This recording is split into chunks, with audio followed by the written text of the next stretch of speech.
brothers and 2 sisters used to live near Duncansby in Caithness. They were called Donald, Peter, Sarah and Kirsty Rugg. They all worked very hard on their croft, although the men did go out fishing sometimes to supplement their income, but they were comfortably off and very happy. One fine June morning, Peter and Donald stood by the peat stack, debating whether to go out gathering limpets or continue with some unfinished business on the land, when Kirsty walked past. She told them that once she'd dealt with their stirk, she would go and gather the limpets. Her brothers thanked her and went off to work the land, while she tethered the beast. Once she had secured it, she returned to the croft house and changed before making her way down to the shore. Just as she made it, a thick fog descended, but her brothers knew that Kirsty would be fine, because she knew the area so well. After 3 hours of heavy toil in their fields, her brothers returned to the croft, but there was no sign of Kirsty, and they soon became worried about her. They set off in search of their sister, asking anyone they met if they'd seen her, but the reply was always the same: no.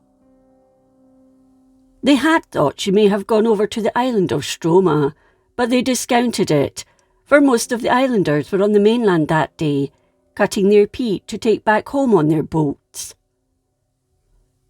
As the hours went by, their hopes faded, and a few days later they gave her up for lost. Work continued on the croft as Donald, Peter and Sarah came to terms with what had happened. Many months went by when they still held out some hope, but eventually they resigned themselves to the fact that she was dead. 3 years later, about the same time of year, Donald and Peter set off in their boat to do a spot of fishing. The weather was calm and clear to begin with, but then a thick fog descended. The 2 men weren't quite sure what to do. Eventually they decided to stay put and continue fishing as best they could, but after 3 hours they became more anxious, as the fog showed no sign of lifting. They decided enough was enough and started to head towards Stroma. Unfortunately, they had no idea in which direction they were headed, but eventually they came across a landmark, although it was one which was unfamiliar to them. It was a huge rock, and they tried to head in its direction. They made it onto the long, narrow geo and pulled the boat onto a shingle beach. They were simply thankful to be on dry land and safe, but by this time it was dark. They set off to find out where they were, and as they turned a corner, they came across a cave. Peter went in and began shouting at Donald that a young woman was inside, rocking a baby in a cradle. Donald found it hard to believe until he saw it with his own eyes. Sure enough, there she was. As light from the fire danced on the cave walls, they took in their surroundings. It reminded them of their own croft kitchen, which had been so well kept by their lost sister Kirsty, although there was some seaweed and broken brass kettles scattered around.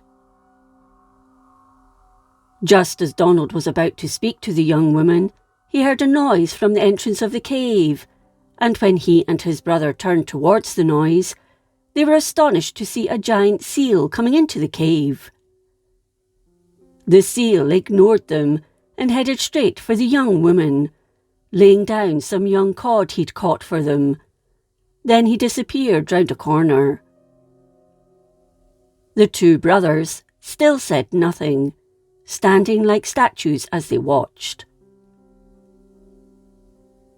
Moments later, a man appeared from the furthest away dark corner of the cave. He was handsome, wearing pilot's clothing, a seafarer's cap, and a white scarf was wrapped round his neck, but he was not tall, thanks to his slightly bowed legs. He approached the brothers and asked them where they'd come from and what had happened to them. They stood where they were and recounted their tale. When they stopped, the Silkie man laughed, looking over at the woman cradling the baby. "I don't expect you know who this is, but it's your sister, Kirsty. She's now my wife, and that is our baby." The brothers were unable to speak as the man continued, "I didn't get a dowry like other men when I married her." "You couldn't expect us to give you a dowry when you took Kirsty so suddenly away from us," snapped Donald angrily. "Besides, her dowry's at home. It's a red cow that was a stirk when she disappeared." The Silkie man smiled and sighed. "Don't let it bother you. It doesn't bother me. I've got a wife any man would be proud to have, but next time I cross the firth, I'll come and get the cow." When things settled down, the Silkie man told the brothers they were on the west side of Stroma, but that it would be better for them to wait until the fog had cleared before venturing home, and that they were most welcome to stay in the cave. So Donald and Peter stayed another 2 days until the fog lifted. It wasn't a happy reunion with their sister, for she was kept busy with the baby, but neither brother had the desire to look in the cradle, considering the father of the child was a seal. The Silkie came and went as he fished for food for his family and guests, but said little. Finally, the brothers managed to return home, thanks to the Silkie guiding them through the firth, until they were nearly there. As they landed, they saw Sarah with the cow, taking it to graze, they thought. However, very suddenly, the cow broke free and took off, jumping into the sea before she had the chance to do anything.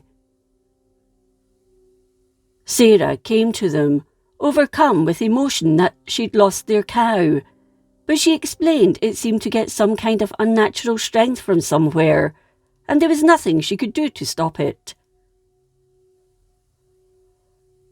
The brothers turned their attention to Stroma, then each other, then Sarah.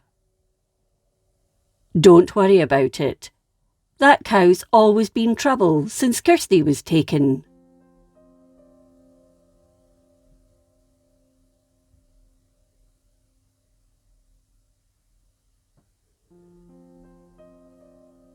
If you enjoyed this episode of Scotland's History, please like, comment and subscribe. Until next time, thank you for watching.